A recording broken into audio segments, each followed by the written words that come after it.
Transcription number 140, speed 100 words per minute, start. Mr. Deputy Speaker, Sir, at the outset, I would like to express my heartfelt thanks to you for having given me an opportunity to participate in this discussion on the demands for grants of the Ministry of Agriculture.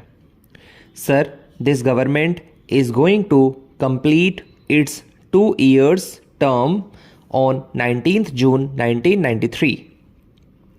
In the last 2 years, I have been closely watching how this government is taking keen interest to help this unorganized sector. This is the major rural sector comprising about 70% of the population, but in all the 3 budgets which they have presented before this house, I am sorry to say the government has not shown any keen interest.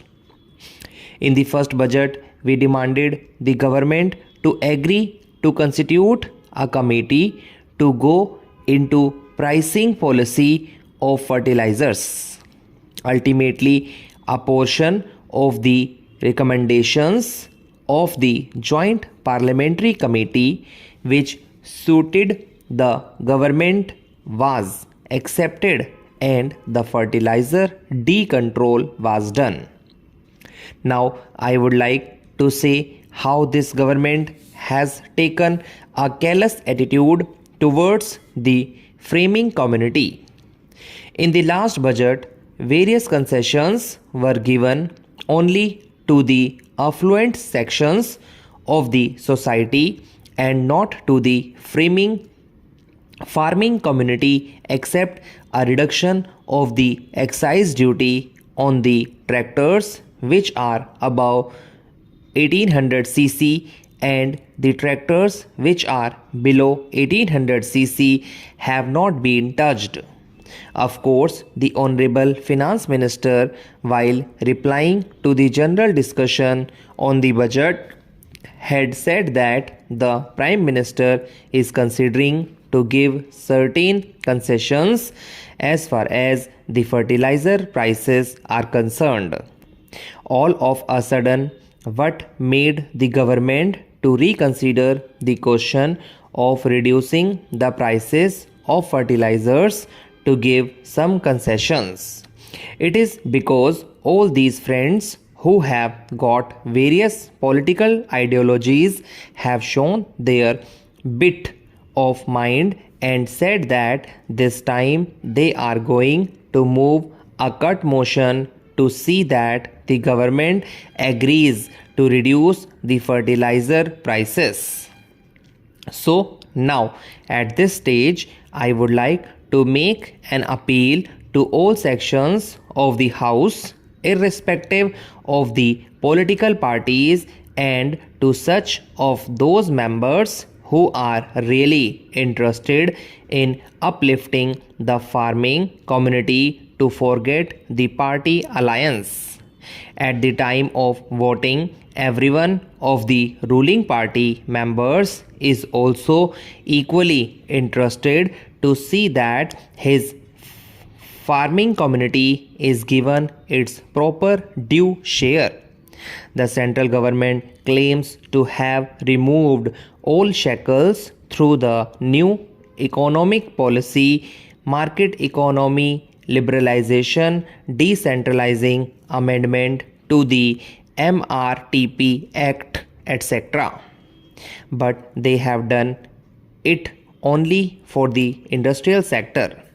Some of those people have been really enjoying the benefit for the last 12 5-year plans for the last 66 years after independence.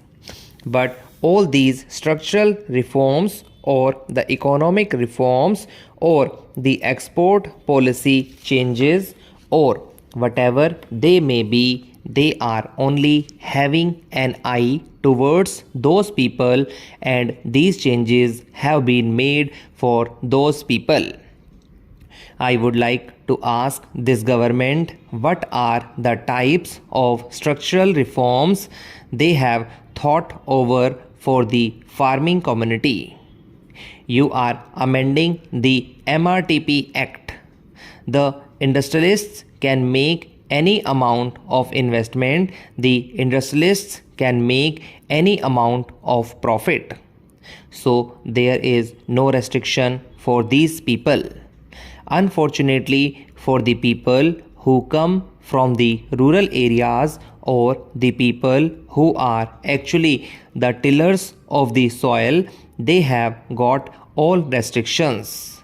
They cannot hold land more than 10 acres or whatever it may be. Land Reforms Act has been implemented, and in some states there may be a little bit of lapses. I do not want to enter into that controversy at this stage. There is no ceiling on income so far as these oppressed sections are concerned. There is no ceiling on income as well as no ceiling on urban land or the urban property. But you have enforced ceiling on agricultural property because they are not the organized people. About lending also, I would like to make a mention. Farmers have to go from pillar to post. Various types of financial institutions have been created for financing the farmers. But to what extent are we going to give the financial assistance? We have included the agricultural sector as a priority sector. Only 15% of the bank deposit is going towards the farming community. The agricultural sector contributes about 32% of the GDP, whereas the loan or the bank advance is only 15% for this so-called priority sector. So far as industrial sector is concerned, it comprises only 18% of the population, and their contribution in terms of GDP is hardly 26%. They get about 40% of the bank loan. Again, even to get this 15% loan, the farmer has to go to Land Development Bank, Central Cooperative Bank, Rural Cooperative Bank, Commercial Bank, and so on.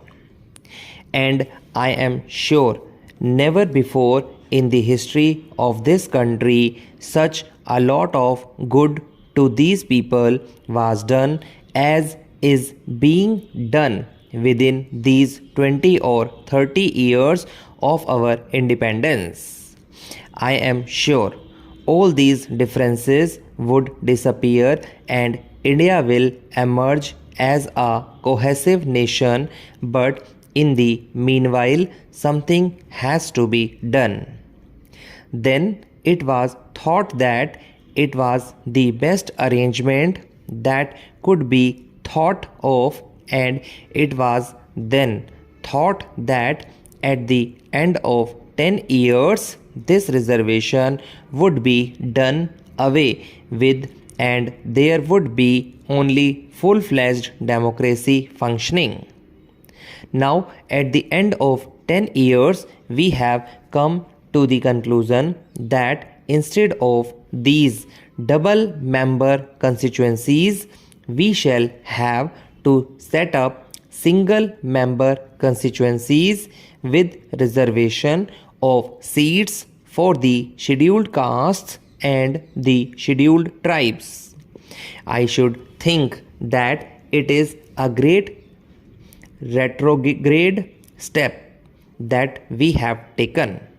It is not an advance that we are making in our democratic setup. I am sure that this has happened on account of the pressure.